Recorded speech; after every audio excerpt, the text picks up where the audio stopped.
The county of Essex is very close to my heart.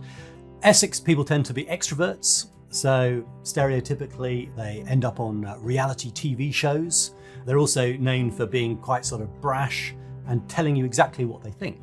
It actually is one of the fastest growing regions in the United Kingdom, but in a recent census, it was also found out to be one of the least churched.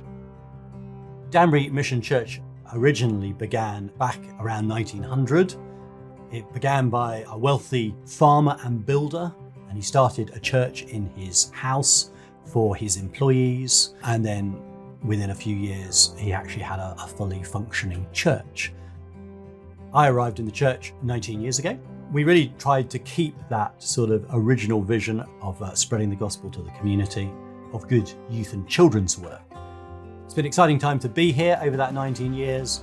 We've seen numbers grow from 180 to about 400.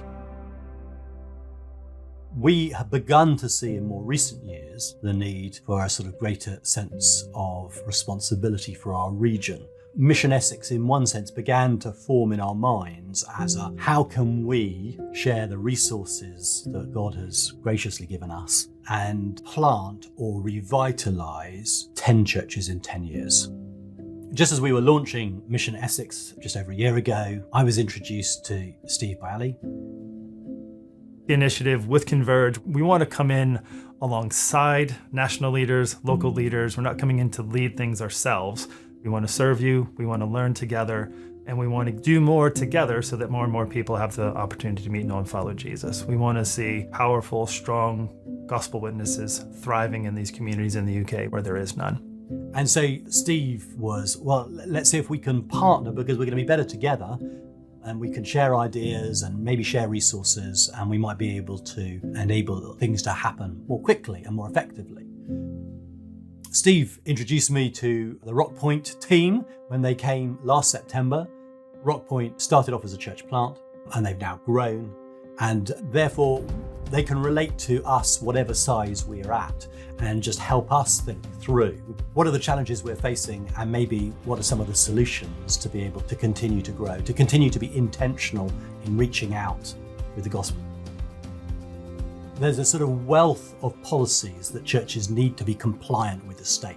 At Danbury Mission, we've got the resources to be able to invest in an operations director who can help to make sure that the smaller churches are not overburdened with all of those issues. A slightly larger church like us have regular training events for our own people, and we've opened those training events up so that those other churches can come and join and they can learn a little bit more in a very sort of practical, down-to-earth way. And then thirdly, is that pastors talked about being isolated and feeling lonely. It's a ridiculous number of pastors burnt out last year in the UK. And so we've set up offices here that they can come to and that they can spend time with someone they can pray with and they can talk through their challenges with. One of the great things about Mission Essex is that we're hoping that those pastors, as they plant churches, won't feel alone. One of the great things then about the partnership with Converge and churches like Rock Point is that even Mission Essex doesn't feel alone because we've got a bigger family that's also standing behind us and cheering us on and helping us. My sense is this can be reproduced elsewhere in the UK. That to me is exciting because it's not just what's happening in one context, but how can this lead to gospel movement across a region, across a nation?